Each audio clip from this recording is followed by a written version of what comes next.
राम मंदिर से किसी को इतराज नहीं था।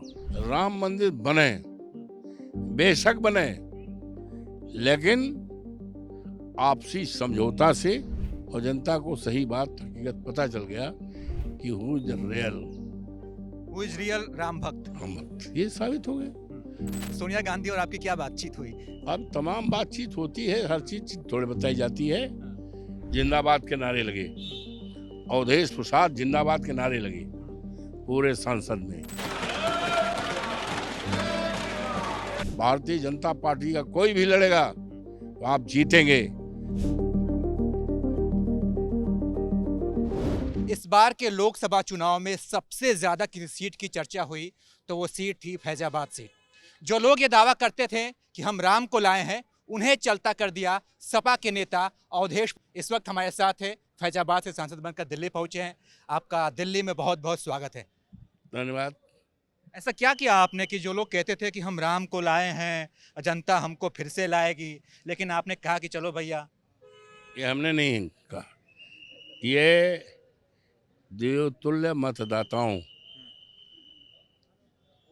और महान जनता की कृपा है, और प्रभु श्री राम की कृपा है, हनुमान जी की कृपा है, माँ सरजू माई की कृपा है, और हमारे नेता माननीय अखिलेश यादव जी की कृपा है, जिन्होंने मुझे ऐसी सीट, जिस सीट की तरफ सारे देश दुनिया की निगाहें लगी हुई थी, और आज जब चुनाव हो गया है तो उसी सीट की जीत को लेकर पूरे देश दुनिया में चर्चा है। आज लोकसभा में भी पूरी चर्चा थी। तो ये जो है करिश्मा, ये महान जनता का करिश्मा है। हम तो एक सेवक के रूप में, एक शम्बिल के रूप में। वो तो बड़े मतलब एकदम बैठे थे मान के कि हमने राम मंदिर बनवाया है और अब हमारी जीत तो तय है। लेकिन देखो, जहाँ तक राम मंदिर बनवाने का सवाल है, राम मंदिर से किसी को इतराज नहीं था। अगर आपको जानकारी हो या ना जानकारी हो तो मैं आपको बता दूं, आज दुनिया में श्रद्धेय नेताजी नहीं हैं। जब उनके सामने ये सवाल आता था तो कहते थे राम मंदिर बने, बेशक बने, लेकिन आपसी समझौता से या न्यायालय के आदेश से। उनके बाद इस देश के प्राइम मिनिस्टर, प्रधानमंत्री की कुर्सी पर आदरणीय अटल बिहारी वाजपेयी बैठे। उनके सामने सवाल आए कि अब तो आप केंद्र में भी हैं और स्टेट में भी आपकी सरकार है। आपके लोग कहते थे रामलला हम आए हैं, मंदिर यही बनाएंगे। अब बताइए राम मंदिर बनने में क्या विलम्ब है? उन्होंने कहा था आदरणीय अटल बिहारी वाजपेयी जी ने कि मंदिर या तो बनेगा आपसी समझौता पर या न्यायालय के आदेश पर। ये चलता रहा और अंततोगत्ता माननीय उच्चतम न्यायालय ने मंदिर बनने का निर्णय दे दिया। अब कोई भी सरकार होती तो माननीय उच्चतम न्यायालय के आदेश का पालन करना पड़ता, मंदिर बनता। ये तो झूठ मूठ का अपने सिरे ले रहे हैं, और मंदिर अभी अधूरा है।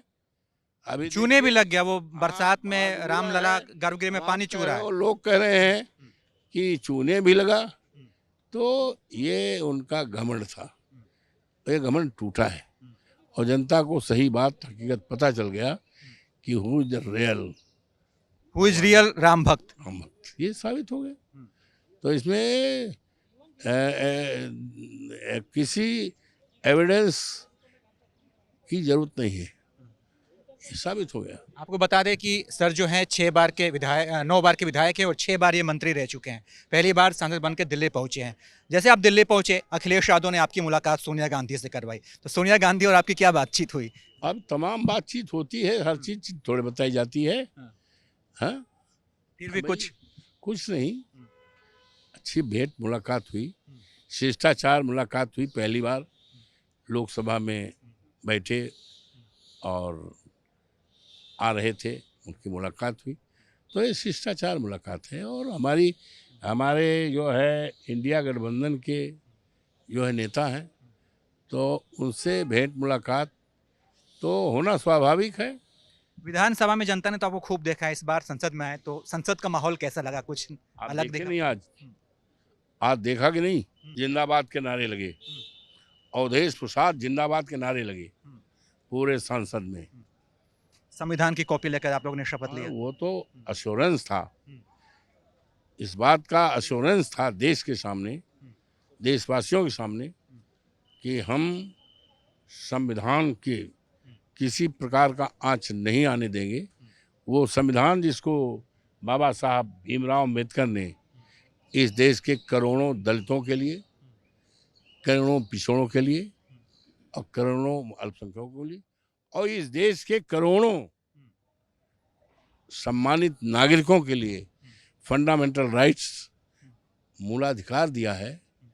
तो ये तो जो दिखाया गया है, ये तो है कि हम इस बात को अश्योर करते हैं कि भारतीय संविधान पर किसी प्रकार की आंच नहीं आने पड़ेगी और एक एक कार्यकर्ता उसके लिए कुर्बानी करने के लिए तैयार है। अखिलेश यादव ने अपनी जनसभा में कहा था आपको कि अब ये पूर्व विधायक होने वाले हैं, आप भी थोड़े हैरान हो गए। उनको पता था कि आप सांसद बनने वाले हैं, आपको पता था कि आप सांसद बनेंगे? हैरानी के नक्षत्र में पैदा नहीं हुआ भाई, हैरानी कहाँ कह रहे हो। मैं पैदा जब हुआ हूँ इस धरती पर, तो हैरानी और परेशानी और मुसीबत में पैदा नहीं हुआ हूँ। तो ये तो इट वाज हिज कॉन्फिडेंस, माननीय अखिलेश जी का कॉन्फिडेंस का मतलब होता उनका विश्वास था कि हम सांसद हो जाएंगे। और भीड़ भाड़ जनता की, और ये बात तो उन्होंने 6 महीने पहले कह दिया था कि दुनिया का कोई ताकत आपको नहीं हरा पाएगा, भारतीय जनता पार्टी का कोई भी लड़ेगा तो आप जीतेंगे। जब आप जीतेंगे तो आपका नाम BBC लंदन, सारे देश दुनिया में चर्चा होगी, समाजवादी पार्टी मजबूत होगी, हम मजबूत होंगे और पूरे देश में समाजवादी पार्टी अन्याय अत्याचार के खिलाफ लड़ाई करेगी और एक सुनहरा हिंदुस्तान, मजबूत राष्ट्र बनाने में सफल होगी। आखिरी सवाल, फैजाबाद के लिए आप कौन से 5 विकास कार्य करेंगे? सब करेंगे, देखते चलिए। तो ये थे हमारे साथ फैजाबाद के सांसद अवधेश प्रसाद सिंह, जिनसे हमने तमाम मुद्दों पर बातचीत की, बड़ी बेबाकैफियत जवाब दिए। उन्होंने कहा कि वो तो ऐसे ही राम भक्त थे, असली राम भक्त हम हैं। बाकी हमारी ये बातचीत आपको कैसी लगी इसके बारे में बताइएगा और तमाम अपडेट्स के लिए आप देखते रहिए ABP लाइव।